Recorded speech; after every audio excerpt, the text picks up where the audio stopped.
Visa തട്ടിപ്പ് ഇന്ന് വ്യാപകമാണ്.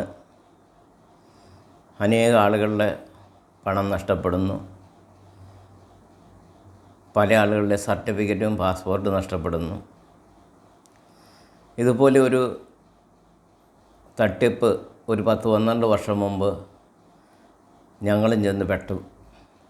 ഒരു അമേരിക്കൻ വിസ തട്ടിപ്പ്. ഇന്നതാണ് എനിക്ക് പറയാനുള്ളത്.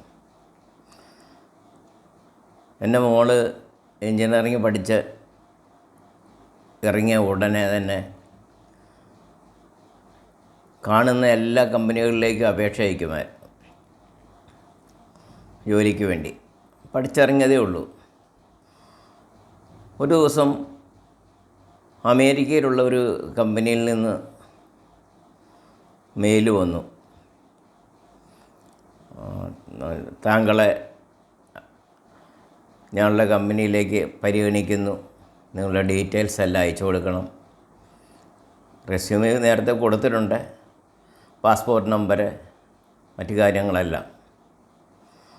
അപ്പോൾ മോൾ പെട്ടെന്ന് പാസ്പോർട്ട് ഇല്ല, അതിനെടുക്കാൻ താമസം വന്നത്, അർജൻറ്റായിട്ട് എടുക്കണം, 10 പൈസ പോലും ചിലവില്ല. അതാണ് അതിനകത്ത് ഏറ്റവും വലിയ സംഗതി. പ്രോസസ്സിങ് ചാർജ് പോലും ഇല്ല. Visa free, ticket free, accommodation free, ഒരാളെ കൂടെ അവിടെ താമസിപ്പിക്കുകയും ചെയ്യാം. ഞങ്ങൾ ഉടനെ സൈറ്റിൽ കയറി ഈ കമ്പനിയെക്കുറിച്ച് അന്വേഷിച്ചു. അപ്പോൾ ലോകപ്രശസ്തമായ തന്നെ ഒരു കൺസ്ട്രക്ഷൻ കമ്പനിയാണ്. പല രാജ്യങ്ങളിൽ അവർക്ക് ബ്രാഞ്ചുകളുണ്ട്. അതിൻ്റെ എല്ലാം പടങ്ങളും എല്ലാ സഹിതമാണ് നമുക്ക് മെയിൽ വന്നിരിക്കുന്നതും എല്ലാം. നമ്മൾ സൈറ്റിൽ കയറി അന്വേഷിച്ചപ്പോഴും ഇത് ശരിയാണ്. അപ്പം തട്ടിപ്പാണെങ്കിൽ തീർച്ചയായിട്ടും നമ്മളോട് പൈസ ചോദിക്കും.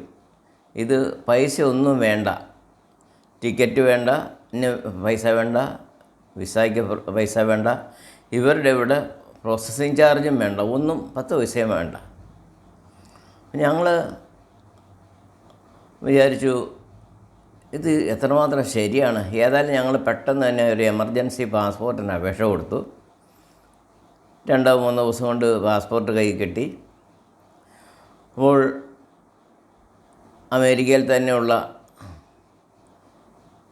വാഷിങ്ടണിലാണെന്നുള്ളതാണ് എൻ്റെ ഒരു ഓർമ്മ. അവിടെയുള്ള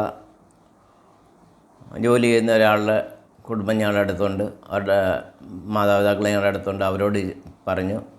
അപ്പോൾ അവർ വിളിച്ച് ചോദിച്ച് അന്വേഷിച്ച് പറഞ്ഞു ഇത് വലിയൊരു കമ്പനിയാണ്, പക്ഷേ ഇത് ഈ തന്നിരിക്കുന്ന വാഗ്ദാനം കറക്റ്റാണോ ഇല്ലയോ ഞങ്ങൾക്ക് അറിയാനൊരു മാർഗ്ഗമില്ല എന്ന് പറഞ്ഞു.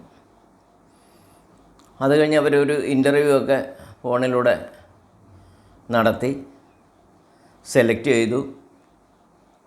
അപ്പോഴും 10 പൈസ പോലും നമ്മളോട് ആവശ്യപ്പെട്ടിട്ടില്ല. നമുക്ക് സംശയത്തിന് യാതൊരു സാഹചര്യമില്ല. അത് കഴിഞ്ഞ ഒരു ദിവസം അധികം താമസിയാതെ തന്നെ വീണ്ടും മെയിൽ വരികയാണ്. ഇമെയിൽ വന്നു. വിസയുടെ ഉള്ള ബന്ധത്തിൽ ഡൽഹിയിലുള്ള അമേരിക്കൻ എംബസിയിൽ നിങ്ങൾ അടുത്ത ആഴ്ച ഹാജരാകണം എന്ന് പറഞ്ഞു. ഡൽഹിയിലുള്ള അമേരിക്കൻ എംബസിയിൽ ഹാജരാകണം. അതിന് നിങ്ങളെ അവിടെ ഹെൽപ്പ് ചെയ്യാൻ അവിടെ ഒരു ഏജൻറ്റുണ്ട്, അദ്ദേഹത്തെ കാണണം. അദ്ദേഹം നിങ്ങൾക്ക് വേണ്ട എല്ലാ സപ്പോർട്ടുകളും ചെയ്തു തരും എന്ന് പറഞ്ഞു. ഞങ്ങൾക്ക് ആദ്യം മുതൽ ഇങ്ങനെ ഒരു സംശയമുണ്ട്. അതും നല്ല ശമ്പളമാണ് പറഞ്ഞിരിക്കുന്നത്. ഇങ്ങനെ ഒരു ഏജൻറ്റ് എന്ന് വന്നു കഴിഞ്ഞപ്പോൾ ഇപ്പോഴും പൈസ ഒന്നും കൊടുക്കുന്ന കാര്യം പറഞ്ഞിട്ടുമില്ല, പൈസയുടെ കാര്യമേ പറഞ്ഞിട്ടില്ല. ഞാനൊരു ദിവസം കമ്പ്യൂട്ടറിനകത്ത് കയറി ഈ കമ്പനിയെക്കുറിച്ച് എല്ലാ ഡീറ്റെയിൽസും നോക്കിയപ്പം സംഗതി സത്യമാണ്. പക്ഷേ നമുക്ക് മെയിൽ അയച്ചിരിക്കുന്ന ഒരു ഫോൺ നമ്പരും നമ്മളുമായിട്ട് ബന്ധപ്പെടുന്ന ഒരു ഫോൺ നമ്പർ ഉണ്ടായിരുന്നു. ഈ കമ്പനിയുടെ സകല ഫോൺ നമ്പറിലും തപ്പിയിട്ടും നമുക്ക് മെയിൽ അയച്ചിരിക്കുന്ന അല്ല നമ്മളോട് ബന്ധപ്പെട്ട ഈ ഫോൺ നമ്പർ മാത്രം കാണുന്നില്ല. ഒരു 100-150 ഫോൺ നമ്പറുകൾ ആ കമ്പനിയോട് ബന്ധപ്പെട്ടിട്ടുണ്ടായിരുന്നു. പക്ഷെ നമ്മളോട് ബന്ധപ്പെട്ട ഫോൺ നമ്പർ മാത്രം അതിൽ ഇല്ല. ഇതെന്താണ് സംഭവമെന്ന് അപ്പോൾ എനിക്ക് ഡൗട്ട് തോന്നി. ഞാൻ ഈ ഫോൺ നമ്പർ അടിച്ചിട്ട് ഇത് എവിടെയുള്ളതാണെന്നറിയാനായിട്ട് അടിച്ചു നോക്കി. പെട്ടെന്ന് കമ്പ്യൂട്ടർ ഓഫായിപ്പോയി. കമ്പ്യൂട്ടർ ഞാൻ വീണ്ടും ഓണാക്കി.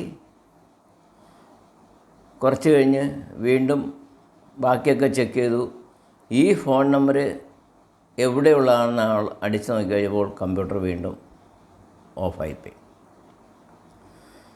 മോളോട് ഞാൻ ആയിട്ട് ഒന്ന് പറഞ്ഞു, മോനെ ഇങ്ങനെ ഒരു സംഭവമുണ്ട്, ഇവർക്ക് ഈ കമ്പനിയുടെ മുഴുവൻ ഫോൺ നമ്പറിലും തപ്പിയിട്ടും ഇങ്ങനെയൊരു ഫോൺ നമ്പറില്ല. ഈ ഫോൺ നമ്പറിൻ്റെ കോഡ് കൊടുത്തിരിക്കുന്നത് വേറെ സ്ഥലത്തു നിന്നാണ്. അതുകൊണ്ട് ഒന്ന് അന്വേഷിക്കണം എന്ന് പറഞ്ഞു. അതിനെ മോളുടൻ തന്നെ നമ്മൾക്ക് ഇവരയച്ചു തന്ന ഈ രേഖകളെല്ലാം സഹിതം ഈ കമ്പനിയുടെ ഒറിജിനൽ സൈറ്റിലേക്ക്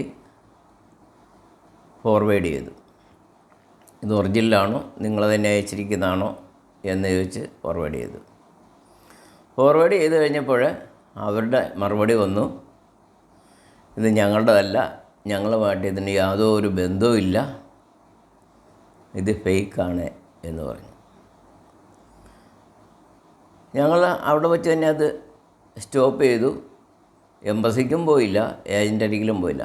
പക്ഷേ ഇവരെന്തിനാണ് ഇങ്ങനെ ഒരു ക്രമീകരണം ചെയ്തത്? ഞങ്ങളുടെ പൈസ ഒന്നും മേടിക്കാതെ ഡൽഹിക്ക് ചെല്ലാൻ പറഞ്ഞത് എന്താണ് എന്ന് ഇപ്പോഴും ഞങ്ങൾക്കറിയില്ല.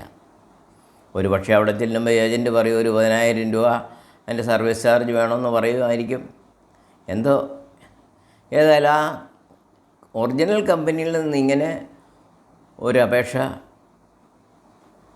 നമ്മുടെ നിന്ന് സ്വീകരിച്ചിട്ടില്ല, അവർ ആവശ്യപ്പെട്ടിട്ടുമില്ല എന്നുണ്ട്. ഇത് സാധാരണക്കാർക്കൊക്കെ അബദ്ധം പറ്റാവുന്ന ഒരു സംഭവമാണ്.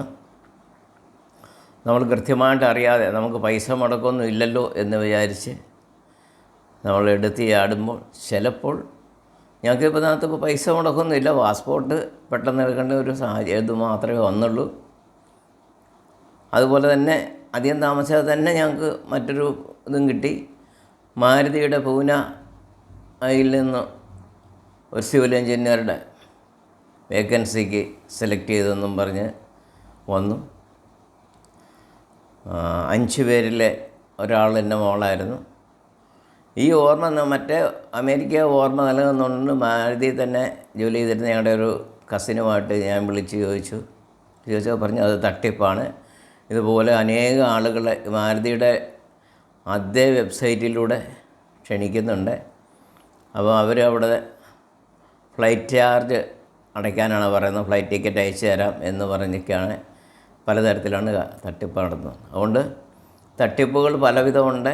വിദേശത്തേക്ക് പോകാൻ സൂക്ഷിക്കുക. നമ്മുടെ പൈസ പോയി കഴിഞ്ഞാൽ നമുക്ക് പൈസ നമ്മൾ കഷ്ടപ്പെട്ടുണ്ടാക്കുന്നതാണ്. ചിലപ്പോൾ പലരുടെയും, ഞാൻ എറണാകുളത്ത് ഓട്ടോറിക്ഷ ഓടിക്കുന്നുണ്ടെങ്കിൽ പലരുടെയും പാസ്പോർട്ട് പോലും ഇങ്ങനെയുള്ള ഏജൻറ്റുമാരുടെ കയ്യിലായി പോകുന്ന ചില സാഹചര്യങ്ങളുണ്ട്. Aadhaar card, ration card, passport, driving licence ഒക്കെ ഇവരുടെ കയ്യിലൂടെ നഷ്ടപ്പെട്ടു പോയിട്ടുണ്ട്. അതുകൊണ്ട് ഇങ്ങനെയുള്ള അബദ്ധങ്ങളിൽ ചെന്ന് ചാടാതിരിക്കാൻ ശ്രദ്ധിക്കുക. കറക്റ്റ് മാർഗത്തിലൂടെയാണെങ്കിൽ മാത്രമേ നിങ്ങളുടെ കുഞ്ഞുങ്ങളെ നിങ്ങൾ പുറത്തേക്ക് വിടാവുള്ളൂ. പിന്നീട് നമ്മൾ കൈകാലിട്ടടിച്ചിട്ട് ഒരു പ്രയോജനമില്ല. അതുപോലെയുള്ള വിഷയങ്ങളാണ് ഞാൻ എൻ്റെ വീഡിയോയിലൂടെ നൽകുന്നത്. നിങ്ങൾക്കറിയാം, ആരും പെട്ടെന്ന് അറിയാതെ പോകുന്ന ചില സത്യങ്ങളാണ്. ഇതൊന്നും പത്രത്തിൽ നിന്നും വന്ന കാര്യങ്ങളൊന്നുമല്ല, ഞങ്ങളുടെ സ്വന്തം അനുഭവങ്ങളാണ്. നിങ്ങൾക്ക് എൻ്റെ വീഡിയോ ഇഷ്ടപ്പെട്ടെങ്കിൽ സബ്സ്ക്രൈബ് ചെയ്യുക. മറ്റുള്ള ആളുകൾക്ക് ഈ അബദ്ധം പറ്റാതിരിക്കാൻ അവർക്ക് ഷെയർ ചെയ്യുക.